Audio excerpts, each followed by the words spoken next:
تو اس میں اسلام آباد ہائی کورٹ نے کہا ہے کہ چیئرمین کے اختیارات بالکل اوپن ڈسکریشن نہیں ہے کہ وہ ومسکلی آربیٹریرلی ایکسرسائز کریں کہ جب جو دل کرے وہ کریں، اور اس میں بتایا گیا ہے کہ اریسٹ کی پاورز بھی آپ نے کیسے یوز کرنی ہے، انکوائری اور انویسٹیگیشن وغیرہ کے حوالے سے بھی تھوڑی بہت بات اس کے اندر ہے.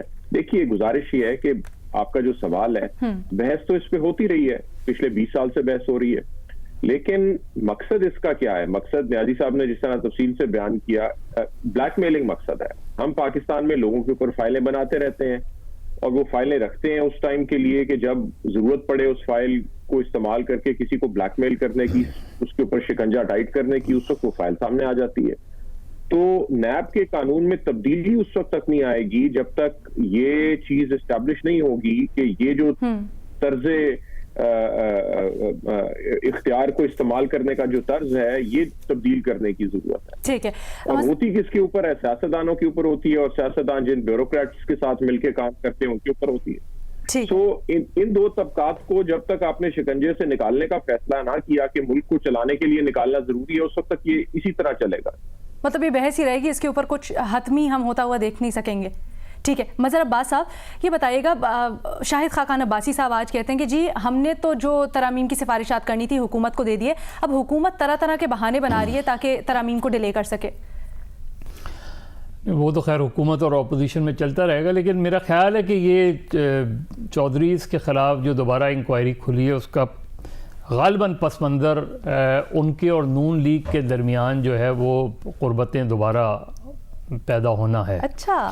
اور یہ عام طور پہ ہوتا ہے، جس طرح بھی نیازی صاحب بھی کہہ رہے تھے، بابر صاحب بھی کہہ رہے تھے کہ وہ فائلز ہمیشہ اس وقت کھلتی ہیں جب آپ کو لگتا ہے کہ کوئی پرابلم ہے. ایک طرف آپ دیکھیں کہ چودھریز کی فائلز کھل گئی اور یہ اس کے بعد ہی ہوا جب ان کی ملاقات ہوئی ہے خواجہ سعد رفیق اور خواجہ سلمان رفیق کے. اس کے بعد اس چیز کا بھی امکان تھا کہ غالباً شہباز شریف بھی وزٹ کریں گے چودھریز کو، چودھری شجاعت حسین کی طبیعت کے حوالے سے اور دیگر معاملات کے حوالے سے بھی. یہ بھی پھر شہباز شریف کے خلاف بھی ظاہر ہے، ان کے خلاف تو آلریڈی ایک کیس چل ہی رہا ہے، لیکن ایک دم ان کے پھر دوبارہ ان کو سمن کیا گیا، وہ نہیں گئے، پھر دوبارہ کیا گیا، پھر گئے. اب انہیں 1 یا 2 جون کو دوبارہ طلب کیا ہے. سوالات کے جواب انہوں نے تسلی بخش نہیں دیے بقول نیب کے. تو یہ ساری چیزیں ہمیں جو ہے وہ انٹرلنک نظر آ رہی ہیں اپیرنٹلی. تو یہ وہ سیاسی انجینئرنگ ہے جس کی طرف اشارہ کیا ہے چودھری برادران نے. ہاں مطلب وہ چیزیں ہوتی ہیں، اس طریقے سے چیزیں ہوتی ہیں.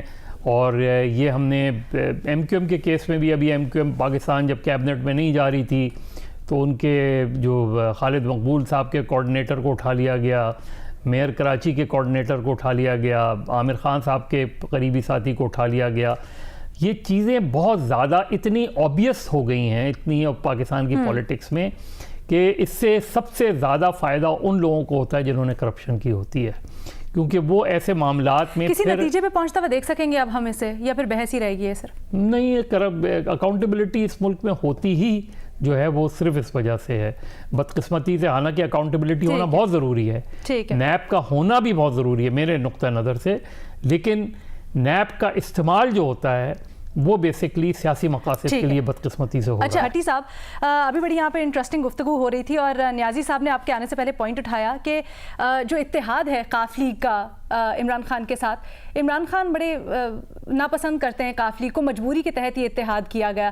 اب قاف لیگ چلی گئی ہے کورٹ میں نیب چیئرمین کے خلاف، تو کیا اس پر کچھ بحث ہو سکتی ہے یا حکومت اس کو سنجیدگی سے ٹیک اپ کرے گی اب ترامیم کو؟ دیکھیے جی، 4 کیسز ہیں، یہ 4 کیسز، 2 کیسز ہیں اثاثہ جات کے آمدن سے زیادہ اثاثے کے. اس میں چودھری برادران کہہ رہے ہیں کہ ہم نے ریکارڈ دے دیا ہے، نیب کہہ رہا ہے کہ سوئٹزرلینڈ، اسپین، UAE اور سنگاپور کیسے جو ریکارڈ ہے وہ ہمیں نہیں ملا. ایک قرضہ معافی کیس جس میں چودھری برادران کہہ رہے ہیں کہ افتخار چودھری کے دور میں وہ لکھ کے دے دیا تھا کہ چودھری برادران نے قرضہ نہیں معاف کروایا. چوتھا کیس ہے بھرتی کیس. بھرتی کیس ہے 83 افسروں کی پنجاب میں بھرتی تھی. چیف منسٹر تھے نواز شریف صاحب، لوکل گورنمنٹ کے وزیر تھے پرویز الہی.